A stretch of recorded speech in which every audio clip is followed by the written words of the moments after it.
Bueno, buenas tardes a todos y todas y bienvenidos a este nuevo webinar titulado Afectividad y sexualidad en contextos digitales, claves para acompañar. Yo soy Alicia Santos, soy la directora corporativa de Ginso y tengo el placer de conducir este espacio que seguro será muy interesante.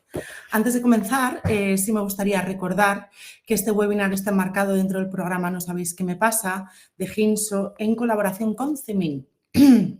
Y que cuenta con el apoyo del Ministerio de Derechos Sociales, Consumo, Agenda 2030 y con cargo a la asignación tributaria del IRPF y del impuesto sobre sociedades.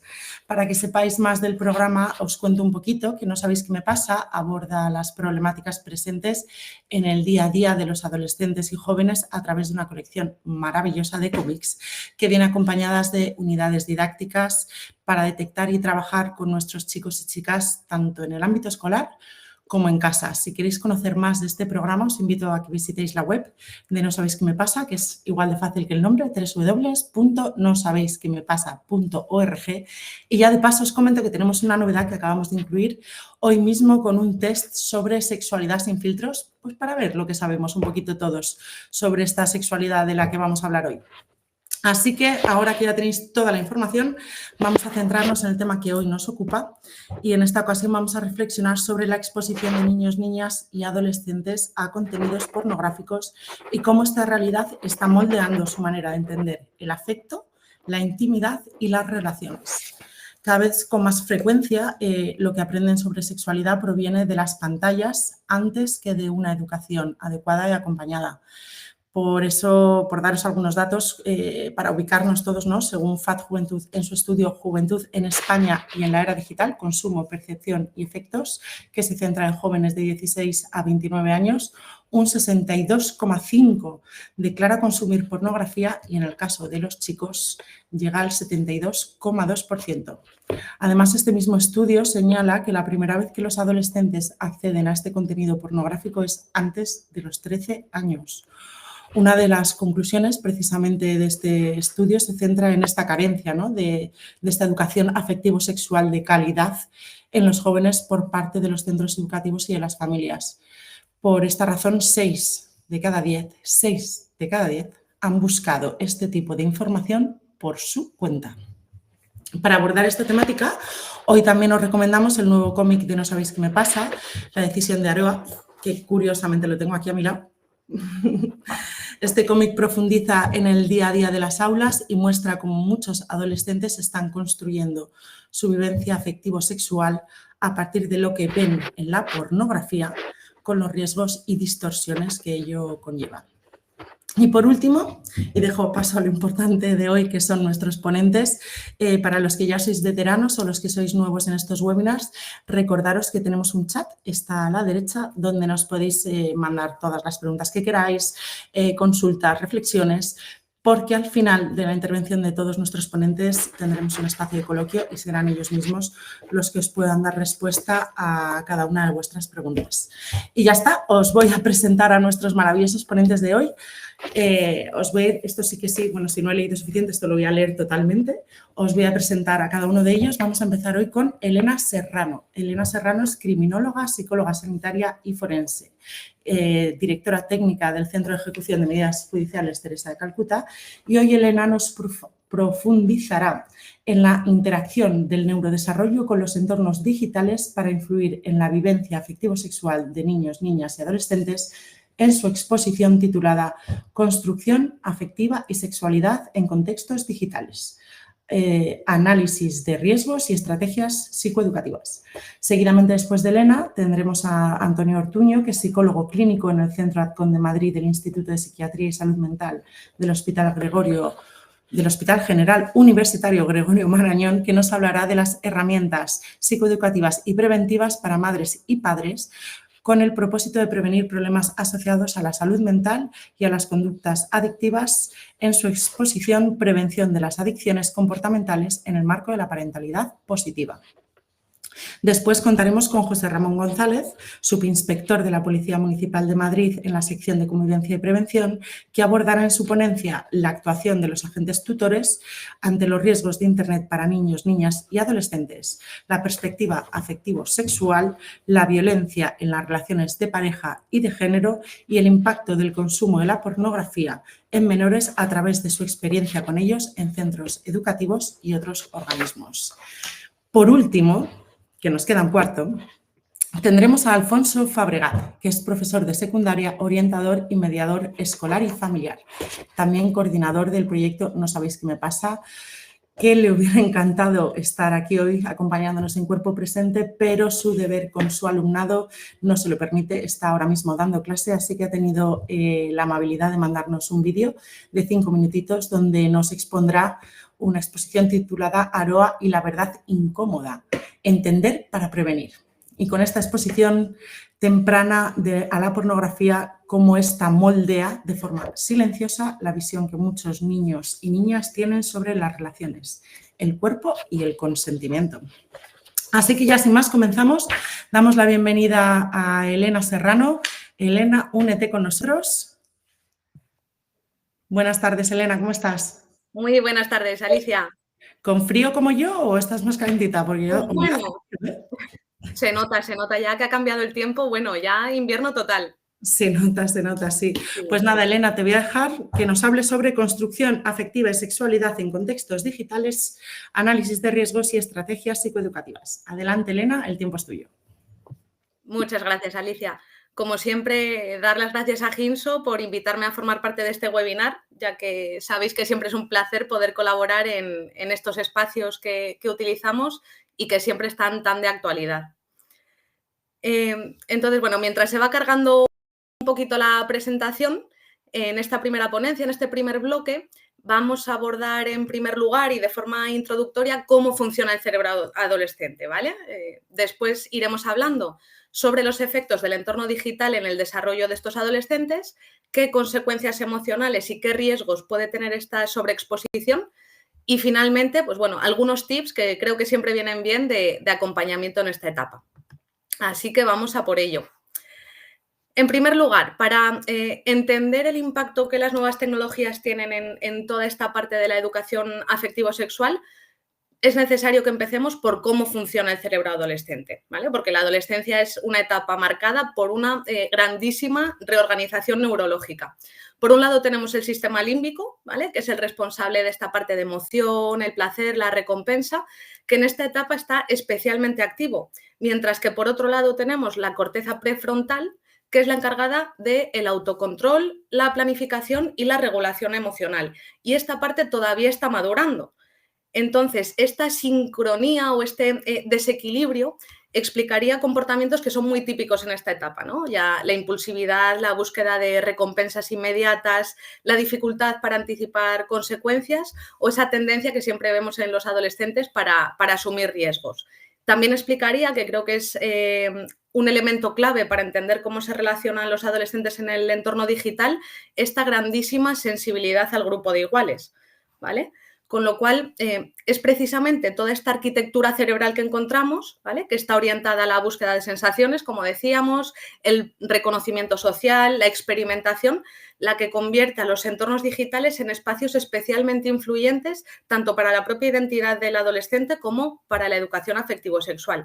Por eso, antes de meternos de lleno en analizar los riesgos o los efectos concretos que tiene este entorno digital, necesitamos ser plenamente conscientes cómo esta combinación de factores neurobiológicos y contextuales configura la experiencia vital del adolescente a día de hoy.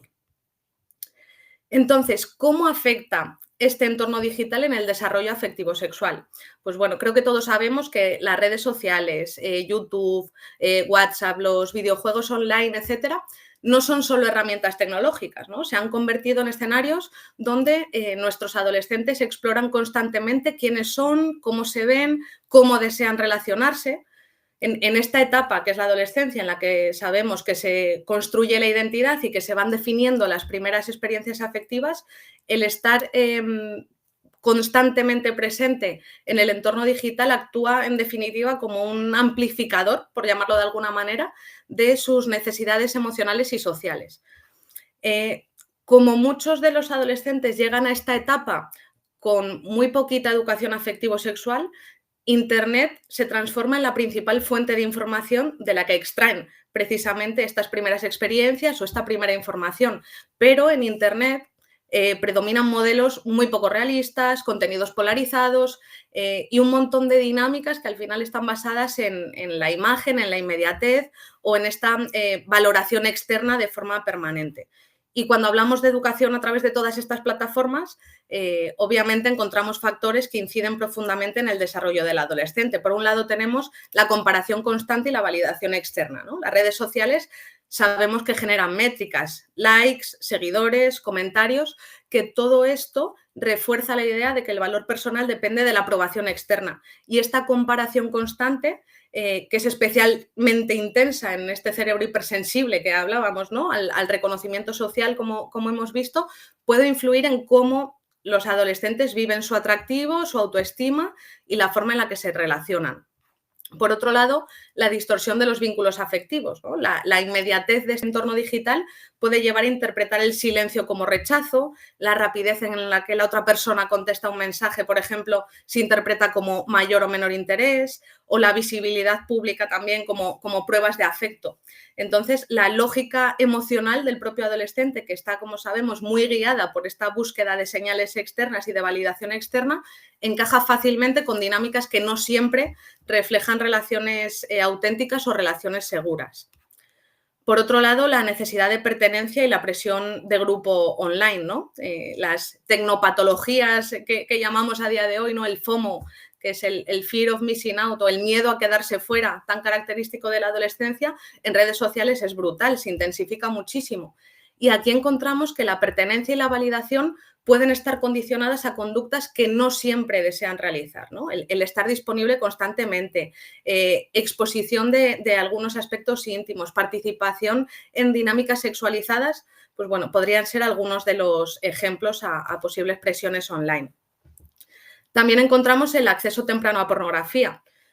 Como decía en la introducción Alicia, ¿no? Muchos adolescentes acceden a pornografía mucho antes de contar con referentes afectivos sexuales reales. Y esto al final puede hacer que la pornografía se convierta en un guión normativo, no tanto como una fantasía adulta, sino como un modelo educativo, al fin y al cabo. Y esto hace que se generen expectativas irreales y confusiones, incluso aspectos como en torno al consentimiento, el deseo, la intimidad y los roles de género. Y por último tenemos la hipersexualización, ¿no? La cultura digital, a día de hoy lo vemos muchísimo, enfatiza la visibilidad del cuerpo y la estética sexualizada. Y como sabemos, en esta etapa que estamos en plena construcción a nivel de identidad, este mensaje puede llevar a percibir el atractivo físico o la disponibilidad sexual como elementos centrales que caracterizan el propio valor personal del adolescente. Entonces, todos estos fenómenos no solo influyen en cómo el adolescente se relaciona con otros, sino también tienen mucha incidencia en cómo se sienten. Por eso es importantísimo comprender estas consecuencias emocionales que pueden derivar de este entorno mixto entre la neurobiología adolescente que ya hemos visto y todo este ecosistema digital. Entonces, como consecuencias, sabemos, ¿no? que esta combinación entre un cerebro que está en pleno desarrollo, un entorno digital hiperestimulante y la falta de referentes claros en cuanto a educación afectivo-sexual genera un conjunto de consecuencias emocionales que afecta de manera directa al bienestar psicológico de los adolescentes. Y estos efectos, importante, no se debe únicamente al uso de la tecnología, ojo con esto, sino que se debe a la interacción entre las vulnerabilidades evolutivas, factores sociales y exposición a dinámicas que aún, por la etapa en la que se encuentran, no saben gestionar. Entonces, aquí simplemente recojo algunos de los principales riesgos y el impacto que tienen en la vida emocional del adolescente, ¿no? Por un lado, encontramos aumento de ansiedad, inseguridad e inestabilidad emocional, ¿no? Esta comparación constante de la que hablábamos, la exposición pública, la interpretación emocional de la actividad online, ¿no? ¿Quién me responde? ¿Quién no me responde? ¿Quién mira mis historias? ¿Cuántos likes tengo? Todo esto al final puede generar niveles elevados de ansiedad. y los adolescentes que ya sabemos que son especialmente sensibles al rechazo social pueden interpretar señales que son ambiguas como señales de desvalorización. Por ejemplo, si no me contesta rápido a los mensajes es que no le importo, o si no publica fotos conmigo o no me etiqueta en las fotos es que se avergüenza de mí, ¿no? Pues esta lectura emocional lo que hace es intensificar la inseguridad, alimentar los pensamientos rumiativos, incluso dificultar la autorregulación afectiva del propio adolescente. Por otro lado, también encontramos mucho culpa, vergüenza y autoexigencia desadaptativa. Cuando los adolescentes llegan a estar envueltos en dinámicas que no desean en este entorno online, ¿no? Como por ejemplo enviar contenido íntimo, ceder a presiones, participar en conversaciones sexualizadas, como decíamos, estos suelen experimentar fuertes sensaciones de culpa y de vergüenza. Y la vergüenza es un factor de riesgo emocional muy significativo porque se asocia con aislamiento, con silencio o con miedo a pedir ayuda a figuras adultas, ¿vale? Otro de los riesgos es la dificultad para poner y sostener límites personales. El miedo a ser rechazado a nivel social y esa intensa búsqueda de pertenencia, muy característica de la adolescencia, puede llevarles a diluir sus propios límites, ¿no? En conductas como responder a mensajes a horas que no desean responder, exponerse más de lo que se sienten cómodos o compartir información íntima sin querer compartirla, ¿no? Pues esta dificultad para sostener límites no se debe a que los adolescentes no tengan falta de criterio, sino a la propia inmadurez de este sistema de control inhibitorio que veíamos y la fuerte dependencia que tienen del reconocimiento externo. Cuando ceden en muchas ocasiones a este tipo de presiones, sienten que se han traicionado a sí mismos y esto al final refuerza todos estos sentimientos de culpa y de vergüenza y de autoexigencia que veíamos. Por otro lado, vulnerabilidad ante coacciones, manipulaciones y violencia digital, ¿no? Al final, como tienen poca experiencia y generalmente carecen de herramientas para identificar pues algún tipo de relación desigual, pueden derivar en situaciones de riesgo como sextorsión, el gaslighting digital, situaciones de control digital, ¿no? De mándame tu ubicación, enséñame dónde estás, este tipo de cuestiones, o difusión pues, no consentida de imágenes íntimas. Y pueden llegar a normalizar estas conductas porque las interpretan en muchas ocasiones como pruebas de interés o como pruebas de compromiso. Pero estas experiencias pueden tener un impacto psicológico muy intenso, llegando incluso pues, a experimentar algún tipo de psicopatología, ¿no? Pues tipo sintomatología depresiva o ansiosa. Por otro lado, encontramos la distorsión del deseo y la confusión entre lo que es afecto, lo que es validación y lo que es sexualidad, ¿vale? La sobreexposición a modelos sexualizados o a pornografía de forma precoz puede llevar a los adolescentes a interpretar la sexualidad como una obligación o a creer que la atracción depende de cumplir los determinados estándares irreales que están siempre expuestos, o también les puede llevar a asumir roles o prácticas que no se ajustan a la propia etapa vital en la que se encuentran, ¿no? Entonces, cuando esta identidad sexual empieza a construirse alrededor de la expectativa externa y no del deseo auténtico del adolescente, empiezan a emerger sentimientos de desconexión consigo mismos, encontramos también frustración, dificultad para mantener relaciones sanas y sobre todo relaciones libres, ¿no? Importante también el impacto en la autoestima corporal y en la autoimagen, ¿no? El ideal estético digital que vemos que siempre está filtrado, hipereditado, hipersexualizado.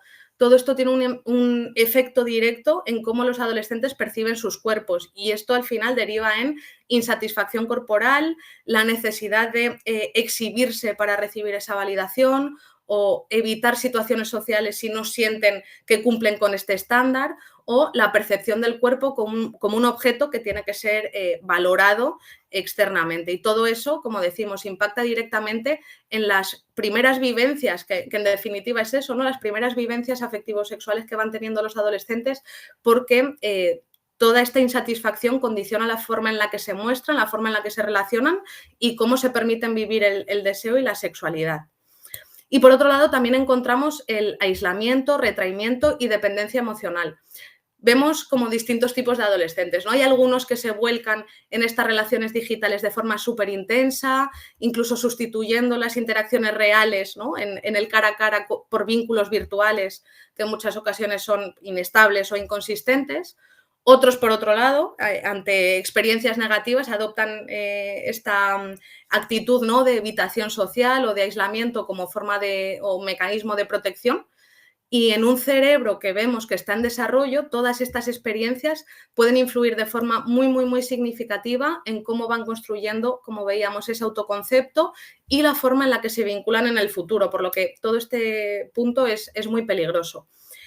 Y estas consecuencias emocionales, como os decía, no se producen de manera aislada, ¿vale? Son consecuencia directa de cómo interpretan lo que ven, cómo lo comparan consigo mismos y cómo reorganizan todas estas primeras experiencias afectivas en un entorno que al final mezcla distintas cuestiones, ¿no? El anonimato, la presión social, la exposición, etcétera.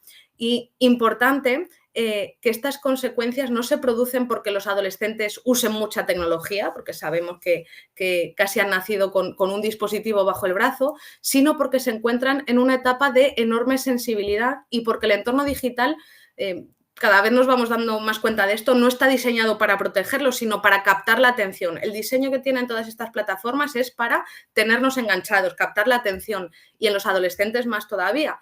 Por eso, el acompañamiento adulto desde la educación emocional, el establecimiento de límites y la construcción de pensamiento crítico es un factor clave.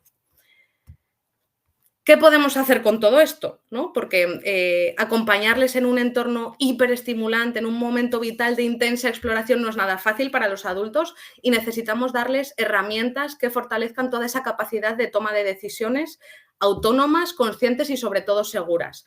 Simplemente 6 tips muy básicos. Desmontar los mitos del amor romántico, ¿vale? Muchos conflictos afectivos en la adolescencia se sostienen en ideas heredadas de modelos románticos tradicionales que distorsionan toda esta comprensión del amor, de lo que es un vínculo saludable, pues del tipo los celos son una prueba de afecto, si estoy celosa o celoso es porque te quiero. O sea, todo este tipo de mitos es importante que los desmontemos, ¿vale? Que cuanto más claros sean los modelos afectivos saludables, menor va a ser la probabilidad de que interpreten, pues, por ejemplo, conductas de control digital como expresiones de cariño, ¿no? Pues, revisar chats, exigir contraseñas, etcétera. Por otro lado, fomentar la autoconciencia emocional, ¿vale? Que desarrollen la capacidad para reconocer sus propias emociones, sus propios deseos y sus propios límites. Enseñar, por otro lado, estrategias para gestionar la presión de grupo, ¿vale? Ya sabemos que en esta etapa la presión de grupo es muy, muy, muy intensa. Entonces, estrategias del tipo entrenar en respuestas asertivas breves, en normalizar la diferencia, ¿no? La idea de que no hacer lo mismo que hacen todos los demás no implica quedarse fuera. O ser capaces de identificar dinámicas coercitivas del tipo chantajes, amenazas, etcétera. Ser capaces de elaborar los propios límites personales, internos y externos, ¿vale? Ser capaz de reconocer qué quiero y qué no quiero, qué prácticas, qué conversaciones no resuenan conmigo. Y también a nivel externo, ¿vale? Expresar verbalmente qué es lo que me incomoda, indicar qué expectativas tengo en una relación, etcétera, etcétera. Por otro lado, generar pensamiento digital crítico. Esto es una competencia imprescindible para que sean capaces de navegar en este entorno donde la información es inmensa, generalmente está sesgada y, como decíamos, está diseñada para captar la atención. En definitiva, que adquieran esta parte, ¿no?, de alfabetización digital. Y, por supuesto, promover espacios de diálogo seguro, ¿no? Tanto familias como profesionales debemos crear estos entornos donde los adolescentes puedan hablar sobre sexualidad, emociones, experiencias, sin miedo a ser juzgados, ¿vale? La confianza que tengan en estas figuras adultas aumenta la probabilidad de que pidan ayuda ante una posible situación de riesgo. Entonces, en resumen, la clave no es demonizar la tecnología ni negar tampoco la relevancia en la vida del adolescente, sino entender cómo interacciona con su neurodesarrollo y con la construcción de esta afectividad. Y cuando familias y profesionales acompañamos en todo este proceso de educación, de escucha, de dotarles de herramientas, finalmente el adolescente puede transformar todo este entorno digital en lugar de un riesgo o un peligro en un espacio de aprendizaje, de conexión y de crecimiento, en lugar de verlo como un espacio de presiones o de comparación con los demás.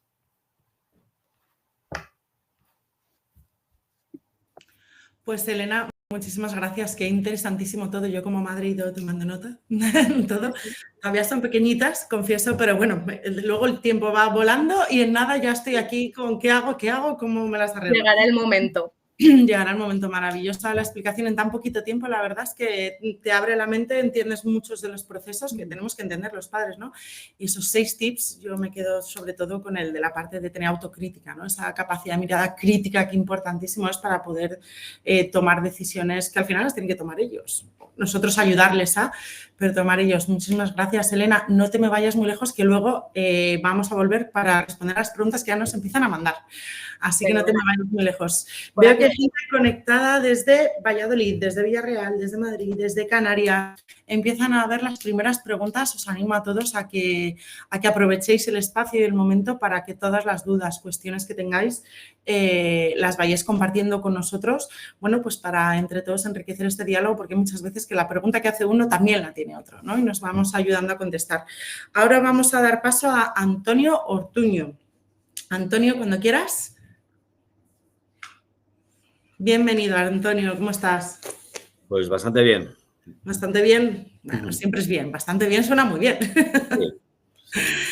Antonio nos... ¿Perdona? Con ganas de estar por aquí con vosotras. Bueno, muchísimas gracias, Antonio. Antonio hoy nos va a hablar sobre la prevención de las adicciones comportamentales en el marco de la parentalidad positiva. Así que cuando quieras, Antonio, la pantalla es tuya. Pues nada, muchísimas gracias por la invitación. También aprovecho para deciros que también tengo yo el cómic. He tenido el privilegio de colaborar en su guión, o sea que también alguna pregunta que queráis hacer del cómic puedo contestarla. Bueno, como veis, yo me voy a limitar a informaros qué estamos haciendo en el Hospital Gregorio Marañón con respecto a las familias. El Centro Azcom, que es de adicciones comportamentales, aparte de tratamiento de todo el tema de no solo de conductas de tipo sexual, sino de juegos, de compras, ¿no? De videojuegos, etcétera, etcétera, ¿no? Hacemos también prevención. Vamos a empezar a hacer escuelas de familias de prevención. Entonces, quería contaros en qué se basa esta escuela de familias, ¿no? Con la idea de daros herramientas para cualquier persona que esté escuchando, quiera trabajar con familias, de cómo fomentar el uso responsable de las tecnologías, ¿no? Dando pautas y herramientas a los papás y a las mamás, pues estos 15 minutos que tengo por delante, pues voy a enfocarlo. Es una metodología que afortunadamente está ya validada. Desde hace unos años estoy investigando con la Universidad de Deusto. Hemos hecho una investigación con 637 papás y mamás de todo el territorio nacional, ¿no? Con la idea de que, bueno, mejorando la convivencia familiar, o que el objetivo era que los papás y mamás fueran fuentes de información creíbles. Yo ya he visto alguna pregunta por ahí: ¿qué podemos hacer los padres para ayudar a nuestros hijos en el uso de la tecnología, o si puedo hablar de la pornografía, etcétera, etcétera? Y yo siempre os digo que si no sois creíbles, lo tenéis muy chungo. Es decir, los papás y mamás tenemos que ser figuras de referencia, y nuestros hijos tienen que percibir que cualquier movida que le pase en su vida, van a llegar a casa, y yo cuento con papá y mamá para contar mis emociones, mis angustias, mis miedos, y no me van a echar la bronca, no me van a generar malos tratos, ¿no? Me van a atender mi plano emocional, me van a validar mis emociones, ¿no?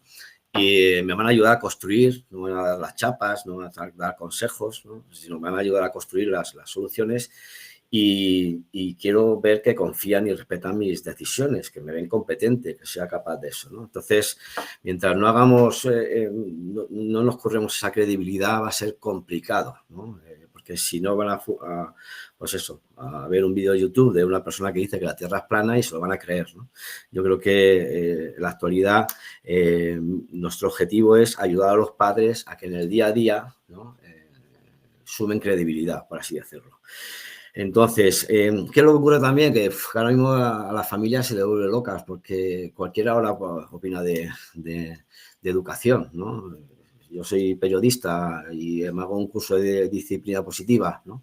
En un fin de semana, y tengo 2 hijos, pues ya digo que soy coach familiar, y me pongo a meter vídeos por ahí, a hacer cositas de recomendaciones de cómo hay que educar, ¿no? Y yo siempre os digo a los padres y a las madres que os fiéis de la ciencia, ¿no? este caso, ver que todo lo que escuchéis o todo lo que os recomienden, ¿no? Pues tenga su base científica, ¿no?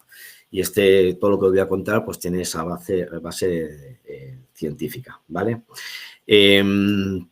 Fijaros que me ha interesado mucho lo que ha dicho antes Elena, ¿no? Porque imaginaos que, bueno, hacemos una escuela de familias, una conferencia, y a los padres y a la madre le decimos, mira, es que para que tu hijo tenga una buena salud mental, tenga un buen consumo responsable de las tecnologías o tenga responsabilidades en las conductas de riesgo en general, me da igual que sea con las drogas, con el juego, con el sexo, lo que sea, ¿no? Es importantísimo que sus vías dopaminérgicas funcionen de forma equilibrada. Por eso tienes que educar para que no se produzca en su cerebro una hipofunción en su vía mesocortical y o una hiperreactividad en su vía mesolímbica, que es muy parecido a lo que ha dicho Elena, pero con palabras un poco más psiquiatrizadas, por así decirlo. Claro, si empiezas así una conferencia, ¿no? Pues los padres ya se acojonan y dices, ¿dónde? Madre mía, no me voy de aquí. Entonces, yo creo que tenemos que utilizar, ¿no? O yo por lo menos, facilitar, ¿no? Los conocimientos, bajar la psicología, bajar la ciencia a casa, a que cuando una madre o un padre le va a dar un grito a un niño, ¿no? Pues sepa que se acuerde o tenga recursos para gestionar eso y hacerlo de otra manera, ¿no? Entonces, yo en todo mi recorrido con las familias, lo que intento es hacer un programa, primero, que sea lo más universal posible. Es decir, que si me escucho en una conferencia sea útil no solo para papás o mamás adolescentes o 20añeros, sino también para niños y papás y mamás de niños de 2 años, ¿no? Entonces, esta metodología que voy a aplicar, que yo llamo familias inteligentes, ¿no? Se puede aplicar a cualquier etapa evolutiva, se puede aplicar en cualquier contexto cultural, porque también se ha visto que vale para no solo España, sino tener la suerte de dar muchas conferencias y talleres en otras zonas del mundo. Y luego que sirve para cualquier tipo de estructura familiar, ¿no? Sirve para familias monoparentales o nucleares, en separación o en acogimiento, ¿no? Eso se ha demostrado que es útil, ¿no? ¿En qué se basa? Pues se basa, y os pongo la siguiente diapositiva y casi con esto termino, porque con esta diapositiva puedo estar 6 horas hablando, ¿no? Entonces voy a intentar en 10 minutos explicaros lo más interesante de la metodología y, por supuesto, cualquier persona que quiera profundizar, pues se ponga en contacto con nuestro centro y sin ningún problema. Casi lo explico como si fuera un edificio de 3 plantas, ¿vale? Entonces, la técnica intenta responder a, cómo se fomenta la responsabilidad de los niños y las niñas en general, ¿no? Responsabilidad, la habilidad de responder, ¿no? Y es tomar decisiones, ¿vale? La única manera de ser responsable es tomando decisiones. Pero claro, tú vas a una casa y a quién le preocupa más que haya hecho la cama o no, o quién le preocupa más que haya suspendido 4 o 5, o que le preocupa más que esté 5 o 6 horas con el teléfono móvil en la mano, ¿no? Entonces, es muy importante partir de la base que cuando un bebé nace, todas las decisiones, ¿no? Todas las responsabilidades son del mundo adulto, ¿vale? Pero claro, para que el proceso educativo funcione, tenemos que pasar de esa dependencia absoluta de un bebé, ¿no? A un proceso de independencia. Es decir, que tenga la capacidad de tomar sus propias decisiones y asumir las consecuencias de sus decisiones, ¿no? Claro, esto es un proceso en el cual, ¿no? Tiene que partir la base de que mi cerebro, que yo soy el adulto, aquí están todas mis preocupaciones y como poco a poco yo voy soltando. Me preocupa que no pases hambre, ¿no? Pero al final se tiene que preocupar mi hijo o mi hija. Me preocupa que no pases frío. Me preocupa tus estudios.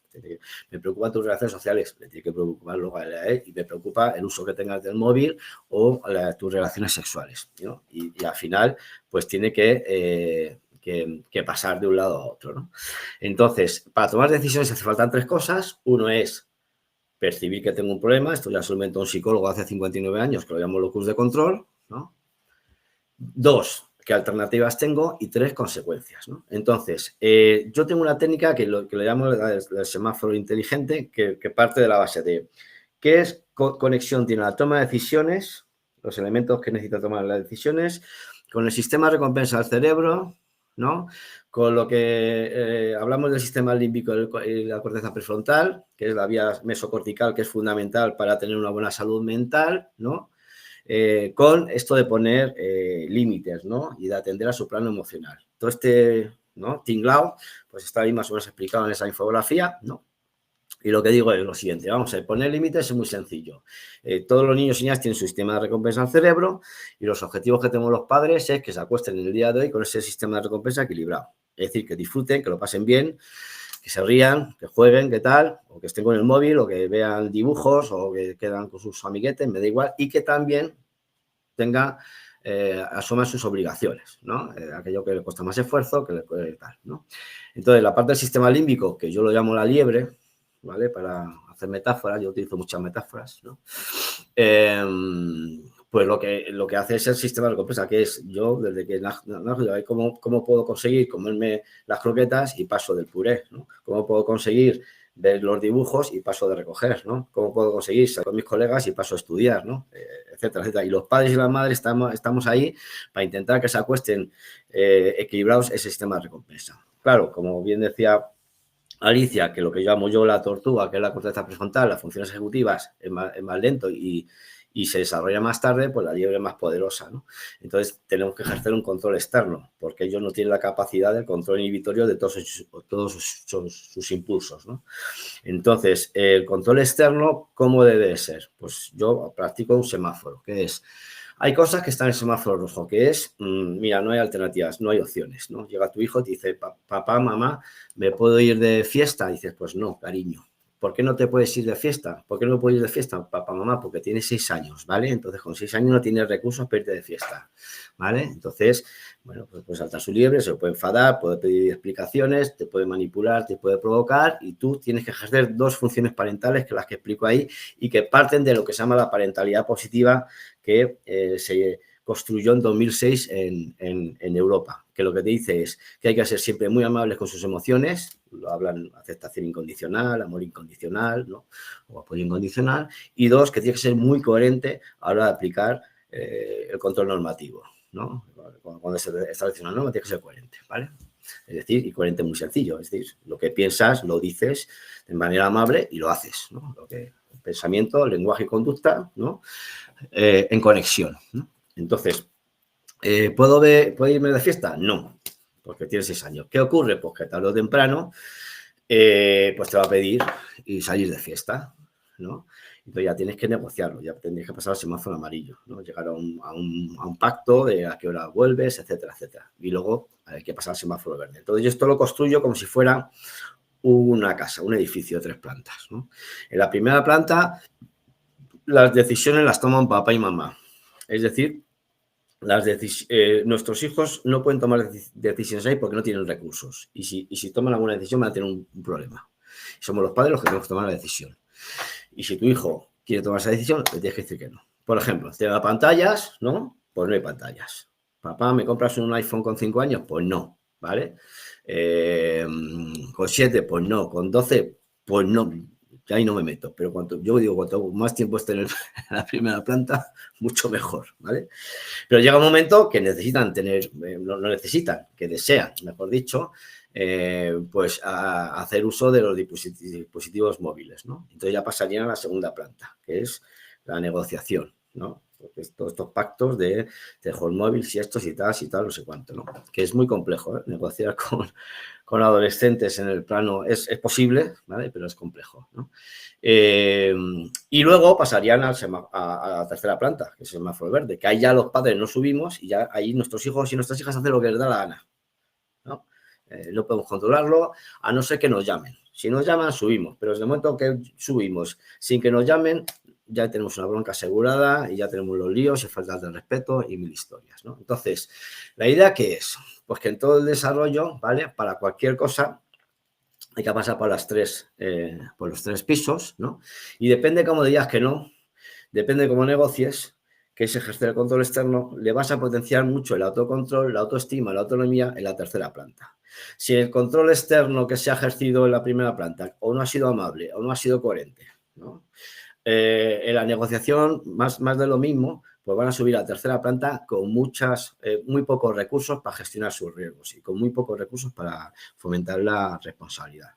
Entonces, en la escuela de familias que vamos a llevar a cabo en el Pueblo de Marañón son 4 sesiones de 1 hora y cuarto. La primera sesión se explica los 2 pilares, ¿vale? Los 2 pilares que serán las 2 funciones parentales, que es ser amables con su plano emocional y 2, ser muy coherente a la hora de aplicar el espacio normativo, ¿no? La primera planta sería, como el semáforo rojo, es explicar a los padres y madres cómo hay que decir que no, con la intención de que no te obedezcan, porque yo no busco niños ni oyentes, yo busco niños y niñas responsables y adolescentes responsables, ¿no? Con la idea de que, ¿cómo digo yo que no? Para que luego su corteza prefrontal le diga que no a su sistema límbico. Es decir, que si su tortuga le diga que no a su liebre. Eso es lo importante. En el semáforo amarillo sería cómo yo negocio y pacto con la idea de que ellos vean que pueden elegir y yo aplico la consecuencia y ellos sacan sus conclusiones. Pero no buscando ni el castigo ni la recompensa, sino el autocastigo y la autorrecompensa. Es decir, que yo ponga las condiciones para que tú te premies o tú te castigues, ¿no? Que es muy diferente, ¿no? Porque para mí las normas no están para cumplirlas, ¿vale? Para mí las normas están para fomentar la responsabilidad, es otro concepto. Y luego el semáforo verde se trata de qué habilidades tenemos los padres para acompañar, para confiar en ellos y respetar sus propias decisiones, ¿de acuerdo? Esto se aplica con el uso de la tecnología, pero se aplica desde cómo tiene su habitación, cuál es su imagen, cómo colabora en casa, ¿no? Si pone la mesa o no, o si estudia o no estudia. Es decir, desde muy pequeñajo se va aplicando, ¿de acuerdo? Da igual que tenga 5 años o tenga 17, con 5 años hay muchas cosas en la primera planta y la segunda y poquitas en la tercera, y con 17 tiene que ser al revés, ¿de acuerdo? Y como he visto ya que aparece por ahí Alicia, ya me está diciendo para allá, pues yo, como os he dicho antes, podía estar 6 horas hablando, pero me voy a parar aquí y cualquier duda que tengáis me lo preguntáis. Muchas gracias, Antonio. Mil gracias. Enhorabuena por el trabajazo que estáis haciendo desde el hospital, porque es espectacular.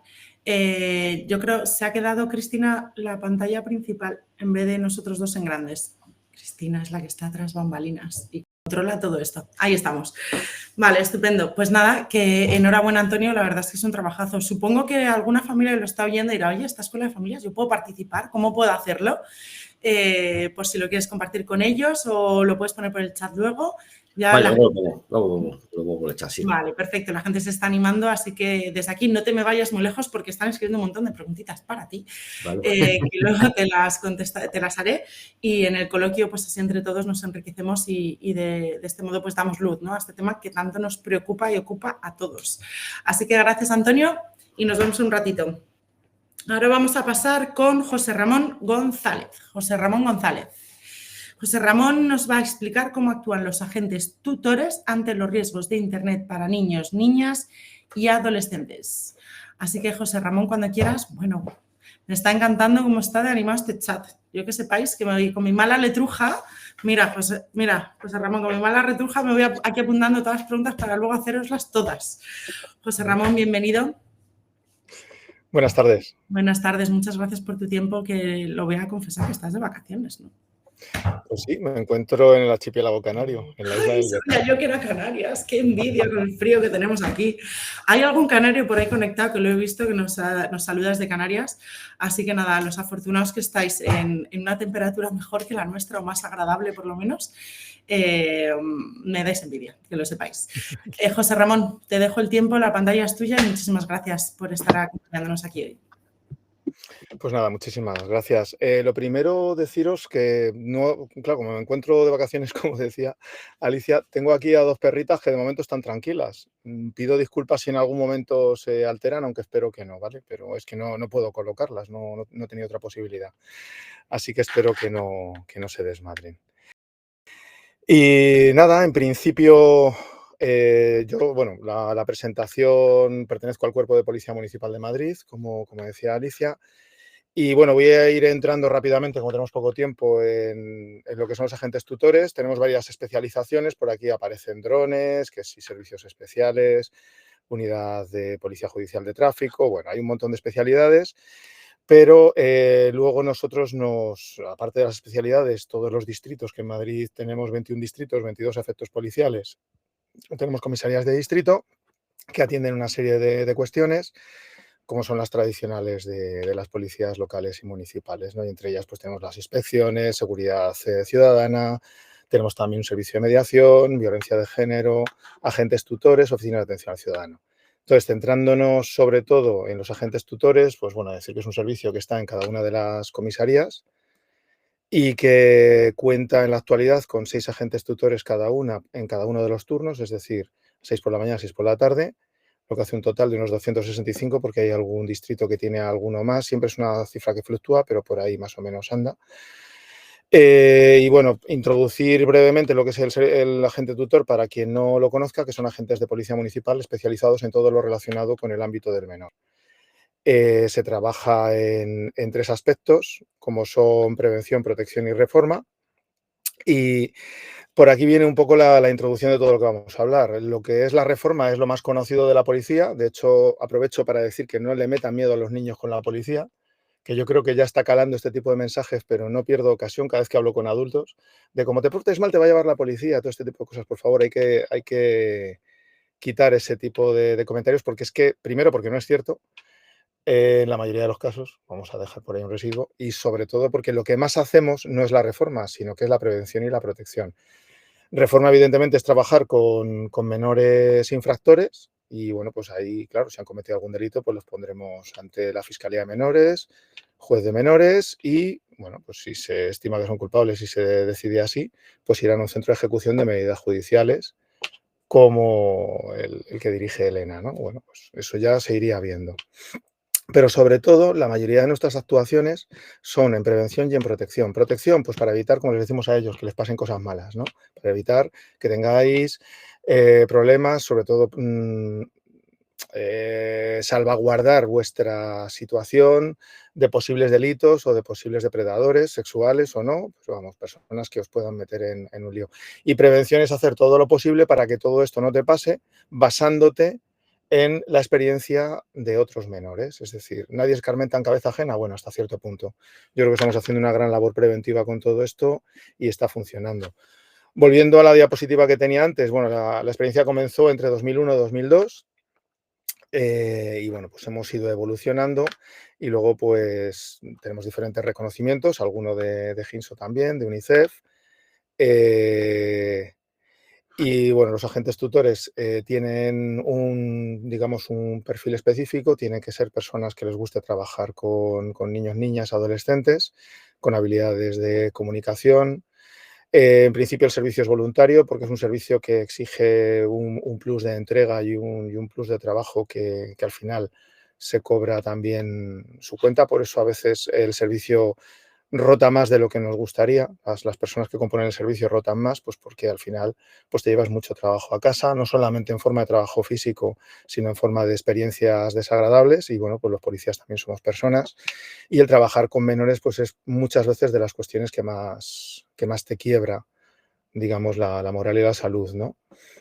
Y es muy duro, compañeros que están todos los días asistiendo a intervenciones con maltratos infantiles, pues bueno, un día tras otro, al final dices, bueno, me vuelvo a un patrulla del turno ordinario, que tengo otro tipo de experiencias, pero por lo menos no tan traumáticas todos los días, ¿no?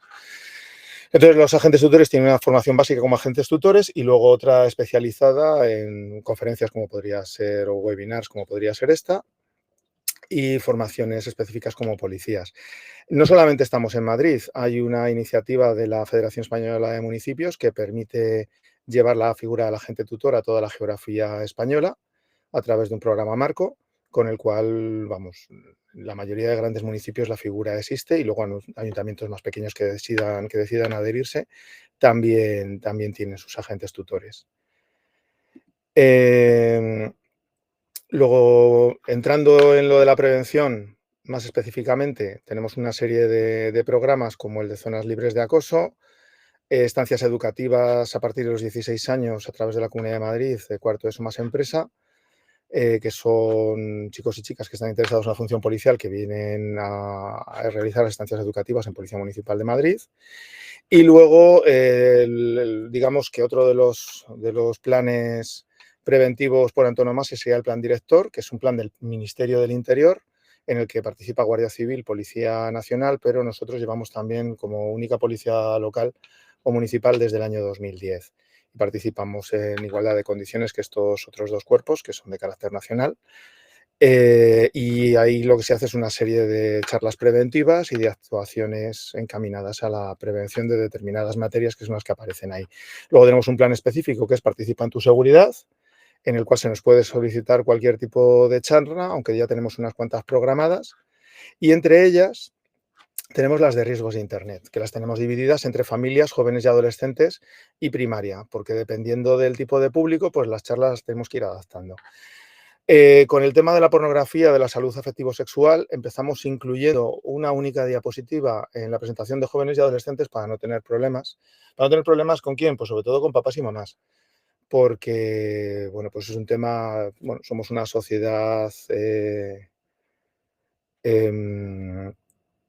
conservadora, bueno, con sus ventajas, con sus inconvenientes, es así, pero una de las realidades es que es un tema candente. Hablar de pornografía, hablar de sexo, pues en los centros educativos normalmente tenemos que andar con cuidado para evitar tener algún tipo de problema, que alguien se enfade, que alguien se moleste. Y aunque normalmente la policía, como somos un organismo objetivo y lo que atendemos es a los objetivos generales o a la ciudadanía, normalmente, o por lo menos hasta ahora, nunca se ha dado, cruzo los dedos, pero hasta ahora no se nos ha dado ningún problema. Total, ¿qué pasó? Que muchos centros nos empiezan a pedir, porque tienen problemas o porque sospechan que los van a tener, charlas específicas para hablar ya de pornografía, no ya solamente como un aspecto de los riesgos de Internet, sino como algo más específico. ¿Por qué? Pues porque, por desgracia, la mayor parte de las iniciaciones de los chavales, de niños y de niñas. Antes decía Elena que se comenzaba a los 11 años, me parece que dijo. Bueno, yo tengo estudios por ahí que hablan incluso de los 8 años. Entonces, no lo sabemos realmente, pero se inicia pues muy pronto. De todas formas, esto forma parte de una tendencia de la sociedad y es que cada vez los chavales se inician antes en muchas más cosas. Cosas que antes, por ejemplo, en mi generación, yo tengo 54 años, a lo mejor vivíamos a los 20, pues ya tienes chavales de 12, 13 que empiezan a vivir ese tipo de experiencias. Claro, las empiezan a vivir con la madurez que tienen realmente, con su madurez física, ¿no? Y ese es uno de los problemas que viene con el consumo de pornografía, que tienen acceso a ella, pero su mente, como antes nos han explicado, pues no está suficientemente madura. ¿Qué es lo que nos ocurre ahí? Bueno, esto, como ya lo han ido comentando, tampoco quiero incidir sobre ello, porque realmente lo han dicho personas que están mucho mejor formadas que yo en este tipo de materia, pero bueno, para redundar en lo mismo. Y una de las que más nos interesa, la mayoría de las familias ignoran que sus hijos la consumen. ¿Por qué? Se niega. Yo he ido a charlas con papás y mamás sobre este tema y bueno, pero mi hijo no, mi hija no. Bueno, vamos a ver. Tu hijo, tu hija no, a lo mejor tienes cuidado y todavía no le has dado un móvil. Por cierto, suscribo plenamente lo que decía Antonio, el entregarles un dispositivo conectado a Internet cuanto más tarde, mejor. Yo siempre digo, por lo menos hasta el instituto, vamos a aguantar hasta el instituto, ¿no? Y si no lo tienen, no pasa nada. Y si son los únicos de clase, pues eres el único de clase. Tienen que empezar a acostumbrarse a gestionar la frustración. O sea, son cosas que tienen que ir aprendiendo y sobre todo ponerles límites. Eso que decía de los semáforos, ¿no? Pues es que hay que ponerles límites a los chavales. ¿Por qué? Pues porque todavía no tienen las capacidades suficientes. A medida que las vayan adquiriendo, esos límites se van removiendo, se van quitando, porque demuestran que ya son capaces de acceder, ¿no? Entonces, aunque hagamos lo que tenemos que hacer, siempre va a estar el típico amigo, la típica amiga que le va a enseñar cosas. Y no solamente pornografía, estamos hablando de pornografía, pero también vídeos de violencia y vídeos que les dejan una marca muy profunda. Hay un montón de páginas web en la Internet profunda o generalmente en la Internet profunda, pero que es de un acceso relativamente sencillo para alguien que busque o sencillamente que se descargue un tutorial de YouTube y empiece a mirar cosas, ¿no? En los cuales hay violencia extrema y en los cuales se ven cuestiones que no están permitidas para los chavales y que además no deberían ver porque además no van a ser capaces luego de superar, ¿no? O les va a costar mucho.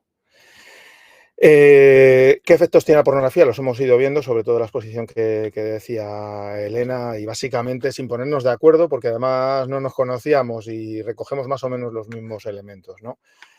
Yo sobre todo voy a incidir en el aspecto que nos interesa como policías y es la posible comisión de delitos. Los chicos y chicas cuando empiezan a ver este tipo de contenidos, tanto unos como otras empiezan a generar una actitud imitativa, ¿no? Y a ver, la pornografía en su mayoría está pensada para hombres heterosexuales. Entonces, tiene un mercado muy claro, en su mayoría. Yo no digo que no haya excepciones o que no haya otro tipo de cuestiones, pero en su mayoría va dirigido a hombres heterosexuales y utiliza a la mujer como un objeto. Es decir, una objetualización de la mujer y que llega muchas veces a la humillación. ¿Qué es lo que ocurre? Que si esto no se habla en casa, no se habla por otros canales a través de personas que no tengan un interés comercial en todo esto, que no tengan un interés de que se divulguen determinados contenidos, sino de formar a los chavales en una sexualidad correcta y adecuada, ¿qué es lo que va a pasar? Pues que los chavales utilizan la pornografía como manual de instrucciones. ¿Qué es lo que va a ocurrir después? Pues que van a pensar que el sexo es eso, que las relaciones tienen que pasar por ahí. Entonces, tanto unos como otras van a decir, uff, pues es que a mí esto no te crees que me termina de gustar. Ya, bueno, pues que todo el mundo lo hace. Y ellos lo solucionan todo con todo el mundo lo hace. La buena suerte o la buena noticia es que cuando te dicen todo el mundo lo hace, con encontrar un solo caso que te lo desmienta, ya les tienes ganados. Porque es decir, ¿ves cómo no todo? Bueno, pero es una excepción. No, mira, aquí tienes otra y otra y otra. O sea, el todo el mundo lo hace es muy fácil de desmontar, pero claro, hay que tener recursos y hay que tenerlo ya todo preparado. Alguien les tiene que contar que lo que están viendo son actores y son actrices. Algo tan sencillo como esto. O sea, es como cuando estás viendo una película y ves a Vin Diesel conduciendo a toda velocidad marcha atrás o lo que quiera que sea. Es una película, no todo el mundo puede conducir así, no todo el mundo puede saber eso. Y además, él concretamente es un actor. O sea, esas escenas las hacen otras personas, ¿no? Bueno, pues con la pornografía pasa exactamente lo mismo. Alguien les tiene que decir que lo que están viendo son actrices y son actores, ¿no? ¿Cuál es el problema? Pues que luego todo este tipo de cosas inducen a que luego utilicen Internet, utilicen los dispositivos conectados a Internet para generar cuestiones que ya nos metemos en el ámbito del delito, ¿no? Cómo generar desnudos con inteligencia artificial poniendo la cara de alguien de clase, cómo producir o distribuir, porque claro, ellos distribuyen pornografía de gente de su edad, pero es que es pornografía infantil, están cometiendo un delito, ¿no? Entonces, son cuestiones que ellos no son suficientemente conscientes. Para eso estamos nosotros a través de las charlas preventivas para irles explicando todo esto. Pero ¿qué es lo que pasa? Que la mayoría, o una buena parte al menos, no sé si la mayoría, pero una buena parte de estos hechos suceden en edades previas a la imputabilidad penal, es decir, menores que tienen menos de 14 años.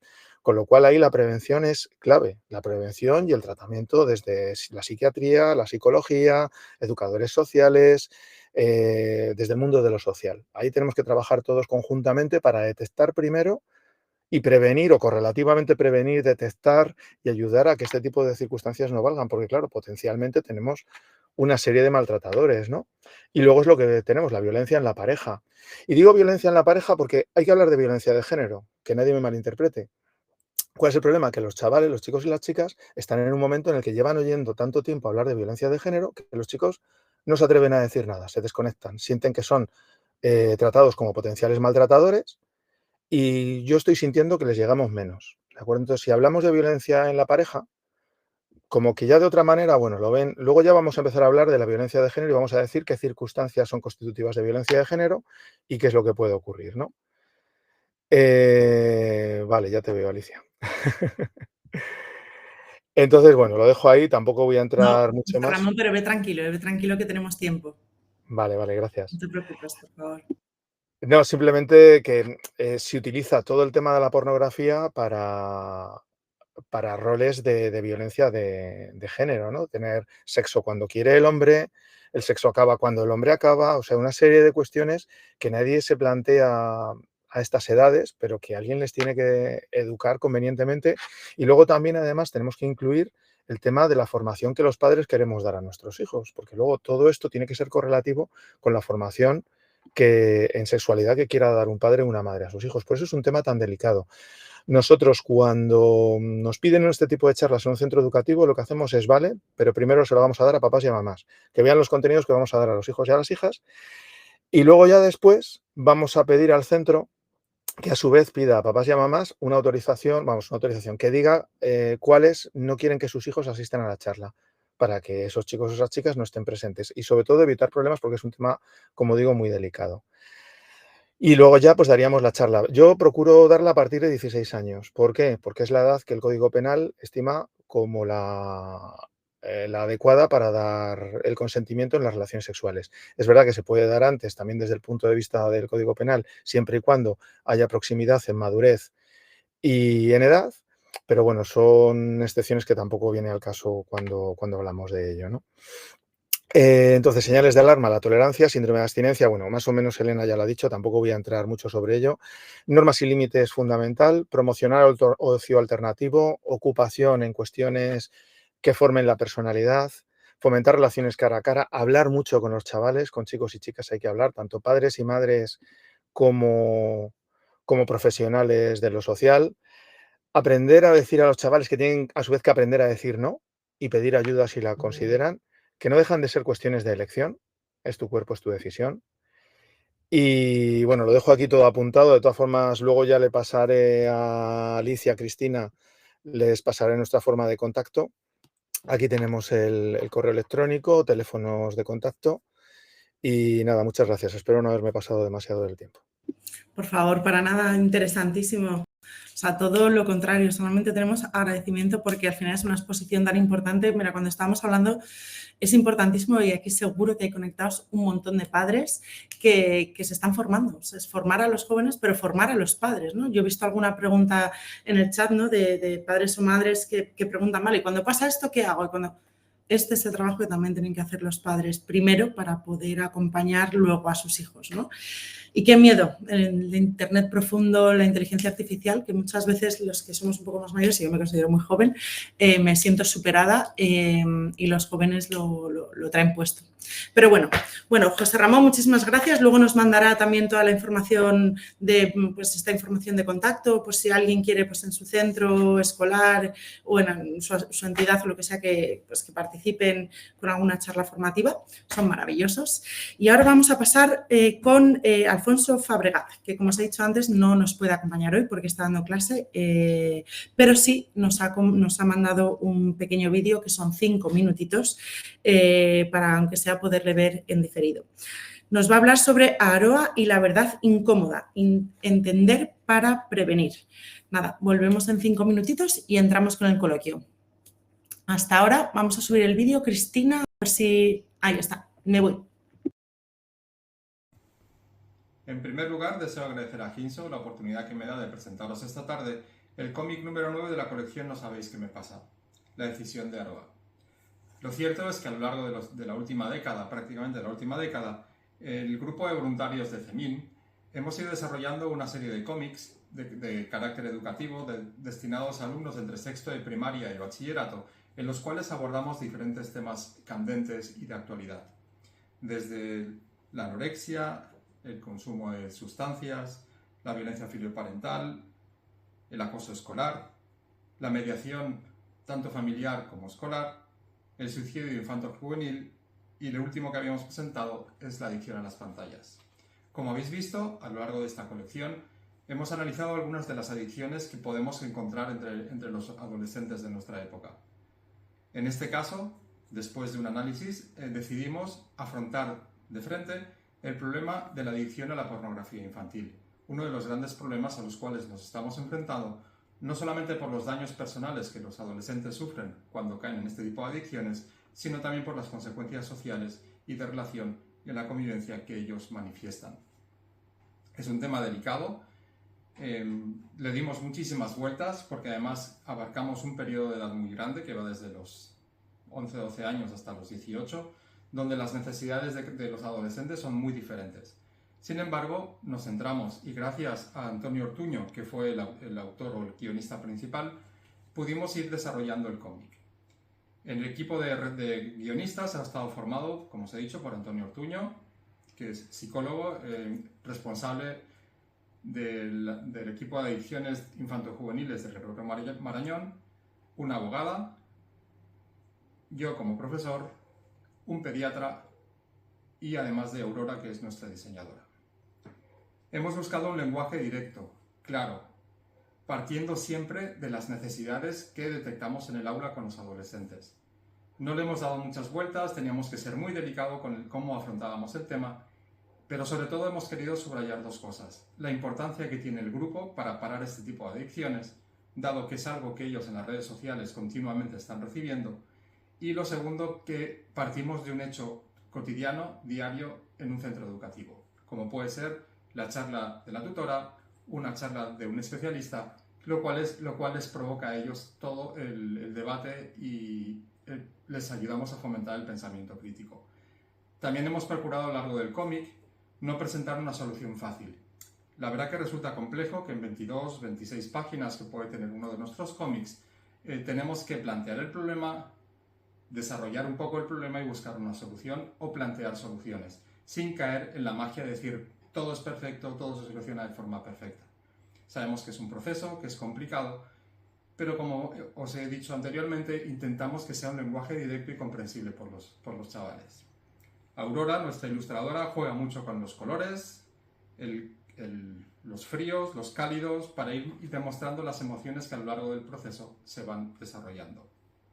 También hemos abierto mucho el abanico para intentar recoger todas aquellas sensibilidades que los adolescentes tienen en este periodo. Nos ha costado, sobre todo, dado que no estamos metidos en la jerga que los adolescentes pueden usar, utilizar esas palabras que a ellos se les hacen más cercanas. Y sobre todo complicado porque es un cómic que va destinado a la amplia geografía que tenemos. Entonces sabemos que los jóvenes no hablan de la misma manera, aunque sí utilizan una serie de términos comunes a todos, pero después son como pequeños dialectos que ellos van formando. En la actualidad estamos acabando de desarrollar las unidades didácticas que acompañarán al cómic. El cómic está destinado para que se pueda leer y trabajar en clase por parte de los tutores, y nuestra idea, como hemos venido haciendo en CEMIN desde siempre, es realizar las unidades didácticas que le ofreceremos a los profesores para poder que ellos puedan, de alguna manera, llevar el cómic al aula y trabajarlo para conseguir un objetivo. Como siempre, esas unidades didácticas van a ser abiertas, destinadas a un público general, simplemente como orientación, es decir, cada profesor tendrá la libertad de cogerse una u otra. Intentaremos, o estamos intentando, ofrecer tanto actividades o unidades didácticas que les ayuden tanto en la detección, en la prevención, como en una primera intervención que se puede hacer con los adolescentes. Por último, simplemente os animo a acercaros al cómic, a leerlo, es de descarga gratuita, lo podéis encontrar en la página de nosabéisquemepasa.org y ojalá que os sirva de ayuda. No solamente el de Aroa, la edición de Aroa, sino todos los demás como antes os he presentado. Una vez más, muchas gracias por vuestra atención y ojalá que con este tipo de herramientas, aunque sencillas, podamos poner nuestro pequeño grano de arena. Muchas gracias. Bueno, ha sido un vídeo cortito, pero la verdad es que muy valioso. Se ha hecho un trabajazo porque Alfonso os lo ha contado muy humildemente, pero desarrollar esto es mucho tiempo de muchos profesionales que han participado de manera voluntaria, y aunque es verdad que bueno, hoy nos acompaña además Antonio también, que ha participado en él, yo sí quería nombrar a todos en agradecimiento a los que han participado en el desarrollo de este último cómic, ¿no? Que son Antonio Ortuño, Alfonso Fabregat, que son los dos que acabáis de conocer, Aurora Hermoso, que es la ilustradora, Mercedes García Vilanova y José Antonio Díaz Huertas.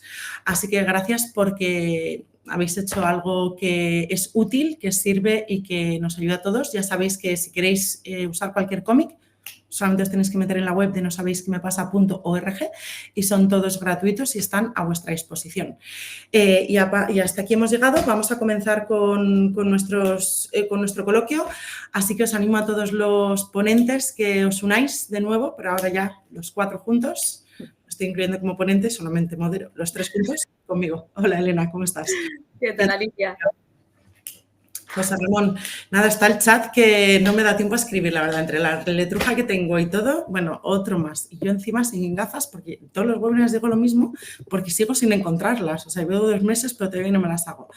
Nada, hay un montón de preguntas. Sí que es verdad que la primera que te quiero hacer es a ti, José Ramón, porque hay una madre que ha escrito varias veces haciendo la misma pregunta. Entiendo que es porque hay una preocupación importante, ¿no? Y ella pregunta, hola, hace un par de semanas incluyeron a mi hija, primero de eso, en un grupo masivo donde se está poniendo pornografía, violencia, etcétera, etcétera. ¿Qué se hace en ese caso? ¿Qué puedo hacer? entiendo, José Ramón, que eres el más indicado para decirle los pasos que debe seguir. Hombre, a ver, el primero de la ESO, es decir, tiene 12 años, bueno, en torno de 12 años. Pues, a ver, este tipo de cosas yo creo que hay que comentarlas. Es muy duro porque, claro, luego viene el tema de que si es chivata, que si ha puesto en tal. Además, es que si es la administradora del grupo, pues además puede tener otro tipo de responsabilidad que no la va a pagar ella, la van a pagar los padres. Es decir, entonces hay que ser muy sutil porque, claro, no hay que traicionar la confianza de nuestra hija en este sentido, porque, jolín, ya que lo ha comentado a su madre, pues de alguna manera, claro, no es atribuir una responsabilidad muy grande a la chica, pero hay que ver también qué tipo de pornografía, si es es que como encima sea pornografía infantil, es que hay que poner, es un delito, y entonces hay que ponerlo en conocimiento de las autoridades, punto, se acabó.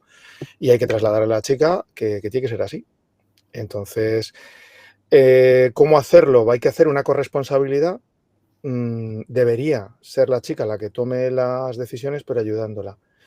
Y sobre todo hay que respetarla, porque claro, si traicionamos su confianza no va a confiar más en nosotros, pero al mismo tiempo es un papel difícil porque claro, tenemos conocimiento de la realización de un delito. Entonces, claro, Nos está si... diciendo ya por el chat que los administradores son anónimos, o sea, como que han cogido a su hija, la han incluido, no sabe quién la ha incluido, qué hacer, ¿no? Si animar a su Pues hija. habría que ver si ahí hay algo constitutivo de delito o no, por qué le han incluido en ese chat, no sé si será de Telegram, porque en Telegram te incluyen a veces en chat sin querer tú o en WhatsApp o donde sea, si es gente conocida o no. Hombre, si hay algún tipo de comisión de delito hay que ponerlo en conocimiento de la policía o de la Guardia Civil, si está en la demarcación de Guardia Civil. Eso lo primero, y lo tienen que poner en conocimiento. Y luego enseñar a la chica que ese tipo de contenidos no son adecuados para su edad y que se tiene que salir de ahí. Pero primero, ya que tiene conocimiento de esto, hombre, si se ha cometido un delito, antes de que se salga del chat, que vea si se están cometiendo delitos o no, y si es así, ponerlo en conocimiento de policía y luego ya que se salga. Más es importante, ¿no? Tomar esas decisiones, decir, oye, hija, tenemos que irnos a la policía porque esto además es importante para ayudar a otros, ¿no? Y con ese apoyo y ese acompañamiento. Yo, perdón, porque he entrado directamente con esta pregunta, pero la pobre se disculpa. No, perdón, es que no se me estaba lanzando la pregunta. Yo, no te preocupes, que para eso estamos hoy aquí. Os animo a todos a que nos hagáis todas las preguntas que queráis. Elena, perdona. Sí, y unido a lo que decía José Ramón, que es súper importante, ¿no? Más allá de que haya sido ella la administradora o no, si se ha visto de repente inmersa en esto, posteriormente, ¿no? Después de pues ver si se ha constituido algún tipo de delito o recabar pruebas, acudir a su madre o su padre, familia, que le pueda ayudar, ¿no? Importante que no tome este tipo de decisiones sola. Una parte de prevención posterior, ¿no? Que es revisar todos los ajustes de privacidad, ver quién me puede añadir a grupos sin mi consentimiento, todo eso también es útil de cara a futuras ocasiones, ¿no? Más allá de la situación que está viviendo en este momento, posteriormente revisar toda esta parte de privacidad es importante. Pues muchísimas gracias a los dos por la respuesta. Sigo con otras preguntas que nos han hecho. ¿Cómo podemos los adultos acompañar a los adolescentes sin parecer que controlamos o invadimos su privacidad en el uso de la tecnología? Elena, te la han puesto cuando hablabas tú, pero puede contestar cualquiera. Sí, me la han puesto por ahí, he ido dando alguna pincelada, ¿no? de esta contestación.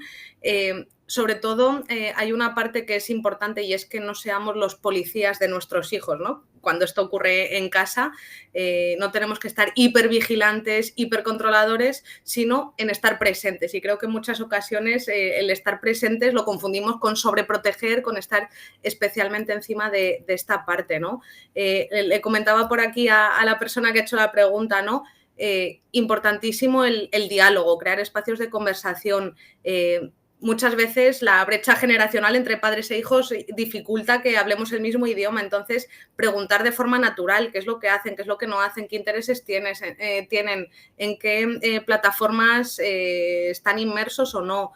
Por supuesto, poner límites y pactar normas que sean razonables, ¿no? Explicando siempre el porqué de cada uno de los límites y en esta parte de presencia, ¿no? el ser figuras de apoyo, dejándoles claro que pueden acudir a nosotros en cualquier situación difícil sin miedo a represalias, sin miedo a castigos Por eso, más que controlar o más que vigilar, se trata de orientar, ¿no? Cuando nos ven como esas figuras adultas de orientación, de soporte, de sostén, generalmente suelen abrirse más a nosotros y adoptar de una forma un poco más interna los criterios o la orientación que damos los adultos. Y ahí nos vamos a esa casita de 3 plantas de la que nos hablaba Antonio, con sus semáforos, sus casas, su casita de 3 plantas, porque alguien nos ha preguntado también en el chat, eso de que cuanto más tiempo estén en la primera planta mejor, ¿no los puede llegar a hacer inmaduros o incapaces de tomar decisiones? Esa sobreprotección que estamos hablando antes, ¿dónde está? No, me refería a las pantallas, nada más. Está claro que, a ver, como he dicho antes, cuando uno se mueve todo está en rojo, es decir, todas las decisiones son de papá y mamá. Cuanto antes pase al amarillo, antes pase al verde, pues mayor responsabilidad, mayor autonomía se tiene, ¿no? Pero con respecto a las pantallas, yo considero que cuanto más tiempo estén ahí en la primera planta sin recurrir a las pantallas y que jueguen y que se relacionen y que tengan experiencias heterogéneas, etcétera, etcétera, yo creo que para el cerebro le viene muchísimo mejor en general, ¿no? Está claro que tarde o temprano tiene que pasar a la segunda planta, ¿no? Los polluelos tienen que partir en algún momento. Pero yo digo, cuanto más tarde pasen, mejor, ¿no? Digo con respecto a las pantallas, ¿eh? Eso por mi experiencia personal. El regalo de comunión, ¿no? Que se ha puesto de moda. El móvil fue el regalo de comunión. Sí, sí. Pero otras cosas no, efectivamente, cuanto antes nos quitemos responsabilidad los padres y... Yo, además, trabajo mucho una técnica que llamo la balanza de la preocupación. Que muchas veces los padres me dicen, claro, es que yo me sigo preocupando porque veo que no espabila, ¿no? Cuando vea que espabile, pues yo me despreocupo. Y yo que le digo, no, te tienes que despreocupar para que espabile. Porque si no nos despreocupamos, no se responsabiliza. Si no soltamos, no se responsabilizan, ¿no? Entonces, eso es muy importante, ¿no? Y yo creo que comentabas antes, en relación a otra pregunta, que sería tercera planta. Ya llega un momento que efectivamente ya digamos lo que digamos es que van a hacer lo que les dé la gana. No podemos controlar sus conversaciones, lo que hacen y tal. Sí que tienen que ver, yo lo explico como una metáfora, que los padres y las madres somos como un refugio, ¿no? Un campamento base en la montaña y nuestros hijos se van todos los días a la montaña. Y en la montaña toman decisiones, toman riesgos, se emocionan y tal. Lo que tienen que ver es que cuando llegan a casa, ¿no? Papá y mamá estamos ahí para ayudarles a gestionar todas esas historias, ¿no? Todo lo que vivencian, ¿no? Entonces, claro, si lo que vivencian por allí, vienen aquí, le echamos la peta, nos cabreamos, etcétera, pues dejamos de ser una fuente de información creíble para ellos, ¿no? Y por eso es tan importante, yo tengo una técnica que llamo la técnica de los 3 escalones, que es el primer escalón, atender al plano emocional, que sobre todo cuando son pequeñajos se atiende más o menos bien al plano emocional, pero cuando son adolescentes no solemos atender al plano emocional y les solemos dar unas chapas tremendas y es muy importante que cuando te venga diciendo que mi amigo Mario casi le meto un puñetazo en el recreo o me han metido en una página de WhatsApp no sé cuánto, me han hecho esto, ¿no? Es muy importante ir primero a la emoción, en vez de decirle, mira que te he dicho que con Mario no te juntes, ¿no? Te veo muy enfadado con tu amigo Mario, te veo muy cabreado, etcétera. Ponerle el nombre, validar cualquier emoción es muy importante. A continuación, hay que dejar de dar mensajes de solución. Tienen que ser ellos los que construyan, que se sientan competentes. Yo siempre digo que en vez de afirmar, preguntar, ¿no? ¿Qué te ha pasado? ¿Qué crees que puedes hacer? ¿En qué te puedo ayudar? Si haces esto, ¿qué pasa? En vez de decirle, habla con tu amigo Javi, que ese tío es un más enrollado. Tenemos que dejar de ser nosotros los que... Y luego, en tercer lugar, el tercer escalón es... Tienen que ver que confiamos y respetamos sus decisiones. Tenemos que aprender los padres a manejar los miedos, que tenemos muchísimos miedos y es lógico que tengamos muchos miedos con respecto a todo este mundo, porque cada vez que sale una investigación nos asustan más, ¿no? Lo ha dicho antes José Ramón, no, ha dicho 11 años, ahora ya son 8 y dentro de 2 años más, ya con 6 años ya se masturban, ¿no? Es decir, dentro ya de nada y claro, los padres ya tienen muchísimos miedos, pero es fundamental trabajar esos miedos, porque si no trabajamos esos miedos, le vamos a generar muchísima inseguridad. Necesitan adultos seguros, necesitan adultos que cualquier movida que tenga en la montaña me van a ayudar a gestionar esto. Si veo adultos inseguros, veo adultos contradictorios, veo adultos incoherentes, ¿no? O veo adultos poco amorosos, inmediatamente, pues eso, buscaré otros refugios que me hablen de otras cosas y ahí me aferraré. Y eso es un problema que está ocurriendo en la actualidad. De hecho, pues los porcentajes de cómo resuelve los conflictos con la IA, cada vez van en un aumento, o con Internet. Ya no recurren cada vez recurren menos a los padres o a figuras de referencia y más a las pantallas para solucionar problemas. Y esto es algo que tenemos que ayudar a los padres a que sean figuras creíbles. Así es. No, la IA para terapia, ¿no? Que es otro tema que que podemos abrir en otro momento. También han preguntado, José Ramón, ¿cuál es, hablando de como agente, ¿no? En los casos en los que aparece violencia en las relaciones de pareja adolescente o conductas de control a través de redes y mensajería, de texto, lo que sea, ¿qué señales suelen detectar primero los agentes y cómo se puede intervenir de forma temprana?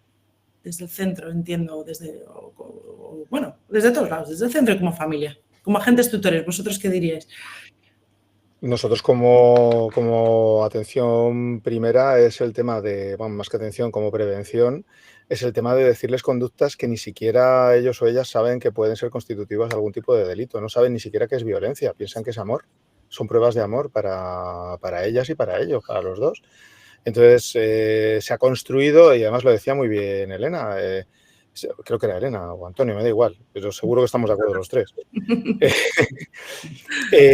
Se ha construido esa idea del amor romántico, esa idea del romanticismo que yo creo que hay que ir empezando a trascender, ¿no? En el cual hay una serie de comportamientos que bueno, entre ellos se entienden que esos son síntomas de amor, y nosotros lo que hacemos es decirles, no, mira, el amor se basa en la confianza. Entonces, dale la clave de tu móvil, pero dale la clave de tu móvil por si algún día lo necesita, porque tienes la confianza en que lo va a usar para lo que tú consideras que lo va a usar, pero no lo va a usar para ver con quién chateas o para ver tus WhatsApps o para ver tus... O sea, se hace así. La idea es construir las relaciones desde la confianza plena y mutua y sobre todo desde el respeto. Es decir, no mires nada, aunque te ha dado la clave, eso no significa que puedas hurgar en su dispositivo, y como tenemos media vida en el móvil, pues claro, construimos todo desde ahí. Yo siempre digo que tenemos dos vidas, la vida física y la vida cibernética. Y la vida cibernética cada vez está ganando más protagonismo, porque claro, tenemos siempre disponible, y hay veces que no vivimos la vida física por vivir la vida cibernética. Y yo creo que este tipo de cosas nos las tenemos que empezar a plantear. Guarda también relación con lo que preguntabas antes, y perdona que voy a hacer un pequeño inciso sobre lo anterior. Yo recomendaría a los padres y madres que huyan de los programas espía, por cierto, para espiar ya no solamente a las parejas, para espiar a su pareja, sino papás y mamás para espiar lo que hacen sus hijos, dónde están. O sea, si tú le vas a dar un móvil a tu hijo o a tu hija y quieres saber dónde está el móvil, que no tu hijo, quieres saber dónde está, eso tienes que decir al chaval o a la chica. Y no pasa absolutamente nada. Mira, hijo, te he puesto, o como condición para que tengas móvil, vas a tener que activar la localización y yo voy a saber dónde estás. Luego tienes a los padres o a las madres como yonkis mirando dónde están los chavales. Bueno, eso ya también se lo tienen que mirar, ¿no? Entonces, volviendo al tema de la pareja, pues pasa exactamente lo mismo. Entonces, los primeros síntomas, pues este tipo de comportamientos obsesivos, precisamente, estar continuamente pendiente del móvil, ¿qué es lo que estás haciendo? No, decirle a mi chico que ya he llegado a casa, o decirle a mi chica que ya estoy aquí. No, esto no lo hago porque no le gusta. Oye, cambios en la forma de vestir, porque no te pones los pantalones estos que te sientan fenomenal. No, es que me ha dicho mi chico que es que no, que tiene que ser otro tipo de ropa porque esta parece que voy provocando por ahí. Bueno, hombre, son comportamientos que hay una violencia de control, ¿no? Y como esto un montón de cosas, me podría extender, pues me pasa un poco como Antonio, podría extenderme un montón con todo esto, pero hay que estar pendiente de estos pequeños cambios, ¿no? Y sobre todo hablar y hablar, o sea, en cualquier tipo de relación, ¿no? De pareja, de lo que sea, pero en relación paterno-filial, esto se va hablando desde el principio. Cuando decidimos que los chavales, que los chicos, chicas tengan acceso a Internet, que tengan dispositivos, hay que enseñarles a usar el dispositivo y sobre todo tenemos que predicar con el ejemplo, nos viene bien. Es decir, no podemos pretender que nuestros hijos tengan comportamientos adecuados teniéndolos nosotros inadecuados, porque se predica más con el ejemplo que con lo que se dice. O sea, si yo estoy pendiente del móvil, si yo no sé comer en casa sin tener el dichoso móvil delante, si yo atiendo lo que estoy mostrando a mis hijos es que para mí es más importante contestar una llamada o responder un mensaje que estar en la comida o que estar a la conversación. Entonces, son muchas cosas, ¿no? Pero bueno, me he extendido mucho y no sé si te he respondido al final, Alicia. Yo espero que sí, sobre todo que quede claro para las personas que nos están siguiendo, que al final pues son los que tienen que nutrirse, ¿no?, de esta gran información que estamos compartiendo hoy. Hablando de hablar, ha habido varias preguntas sobre esto. Nos acaban de preguntar, entiendo una mamá, ¿no?, que tiene una hija de 11 años con la que ella habla, comparte, etcétera, etcétera, pero ¿a qué edad? O sea, con 11 años ya le empieza a hablar de pornografía. Y hilando con esta pregunta, otra pregunta que han hecho anteriormente a Elena, ¿cómo podemos abordar el tema de la pornografía con adolescentes sin incomodarlos ni fomentar más curiosidad? Hilo las dos preguntas porque van muy de la mano y os dejo, Elena, Antonio, José Ramón, pero bueno, que vayáis contestando como queráis. Sí, yo creo que los tres hemos abordado este tema de una u otra manera, ¿no? Y que muchas veces para nosotros como adultos el hablar de pornografía es un tema un poco tabú, ¿no? Pensamos que por el hecho de hablar de pornografía vamos a generar más interés en ellos. Y yo creo que esto ocurre más desde el rol de padres que desde el rol de profesionales que mantenemos con otros adolescentes fuera de nuestra familia o de nuestro entorno, ¿no? Y lo decía antes José Ramón, al final la clave yo creo que es tratar la pornografía como lo que es ficción, que no es un modelo educativo para los chavales con los que trabajamos, ¿no?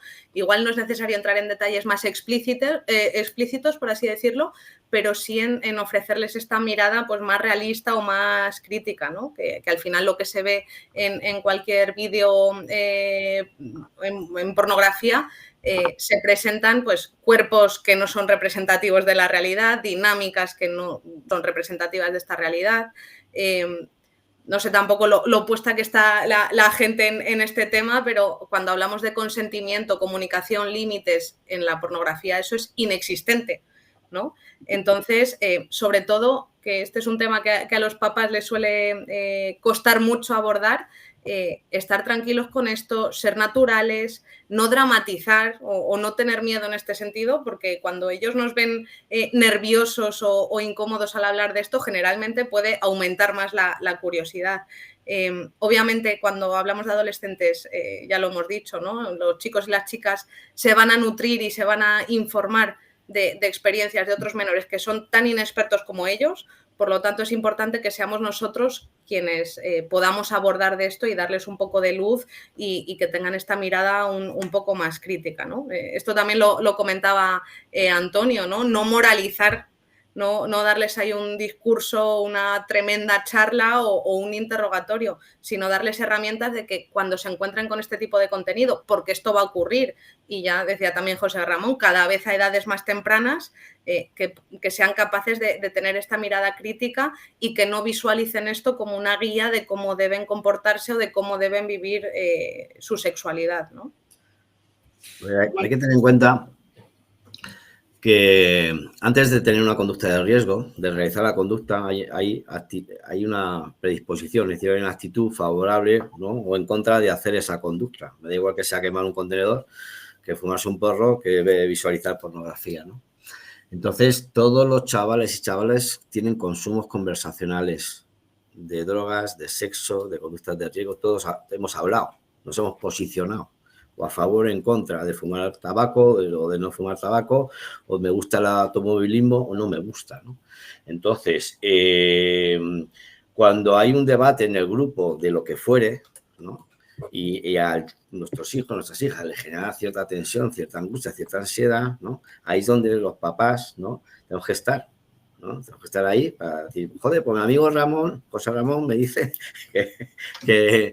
que si ves pornografía, no sé qué, no sé cuánto, ¿no? Entonces, en vez de decir, tu amigo no tiene ni puta idea o no se te ocurre con etcétera, etcétera, con lo cual ya cortas eso, hay que aplicar lo que... Oye, te preocupa a ti, te veo muy preocupado con tu amigo, con tu amigo tal, no sé cuánto, te noto nervioso, te noto cabreado, ponerle siempre un nombre a la emoción, es que esto es muy importante, es que no se hace habitualmente, siempre vamos a la chapa o a razonar o a discutir, ¿no? Y es muy, muy importante el plano emocional, ¿no? Yo le doy mucha prioridad, lo primero, porque las emociones salen lo primero, ¿no? Y luego a partir de ahí es eso, que en vez de que nosotros metamos la información, tenemos que hacer que saque la información. Papá, ¿fumar es malo? Pues claro, cariño, vale, ya se acaba la conversación. ¿Eso es hablar? No, es ¿tú qué crees? Si cuando te preguntas qué es fumar es malo, si ellos saben ya que fumar es malo, lo que quieren es hablar del tema. Y luego, pues que se vea que por el hecho de hablar con mis padres joder, me han entendido mis emociones, coño, me han ayudado a construir. Y encima, lo que yo creo que tengo que hacer, confían en mí y respetan mi decisión. ¿Qué más quiere un chaval? Pues ya hemos cumplido. Hasta la siguiente, que nos vengan con otra movida, ¿no? Yo creo que ese es el papel que tenemos que hacer. Así es. Yo creo que también muy importante, un poco hablando de todo, ¿no? Por supuesto, los padres formarnos e informarnos y entender también que empieza a haber mucho delito, ¿no? Y mucho que no saben los chicos ni que son delitos y muchas veces los padres tampoco, ¿no? Entonces, bueno, entre todos que construyamos, que acompañemos, que creemos esa mirada crítica. También como padres muchas veces tenemos que hacer esa mirada crítica con nosotros mismos, ¿no? Que eso es importante también hacerlo. Y me quedo con un montón de cosas maravillosas que habéis compartido. Sé que se nos ha quedado alguna pregunta en el tintero, pero son las 7 de la tarde y yo para esto soy un poco radical. Es más, he dejado 5 minutos de más que deberíamos haber terminado un poquito antes. Pero bueno, si nos quedamos con ganas de más, implica que puede haber más. O sea que os doy las gracias a los 3 ponentes, a los y la ponente de hoy, que nos habéis acompañado porque ha sido maravilloso. Yo creo que habéis ayudado mucho y habéis ayudado con muchas dudas que tenía la gente. Y nada, que espero que nos sigamos encontrando en el camino, sigamos trabajando y haciendo cosas en pro de esta situación que es compleja, pero que no significa que no se pueda trabajar y que la podamos hacer de la mejor manera posible como adultos acompañantes que somos. Para que seamos nosotros la referencia, como bien habéis dicho. Muchísimas gracias a todos. No sé si alguno quiere decir alguna cosita antes de que corte o nos quedamos así.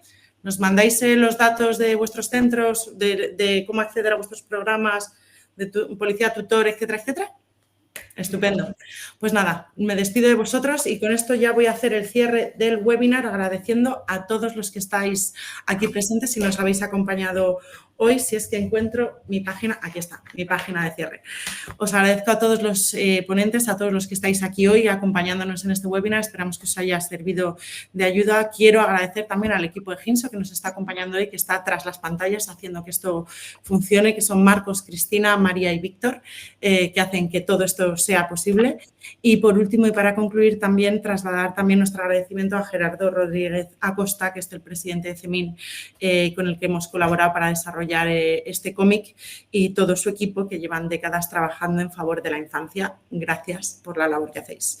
Gerardo no nos ha podido acompañar esta tarde por incompatibilidad de agenda, pero nos ha pedido que transmitamos su agradecimiento a todos y todas vosotros, los ponentes y los asistentes del webinar de hoy. Y con esto nos despedimos y nos vemos en la siguiente. Muchas gracias a todos y salud. Y ya dentro de poco, ya feliz entrada de año.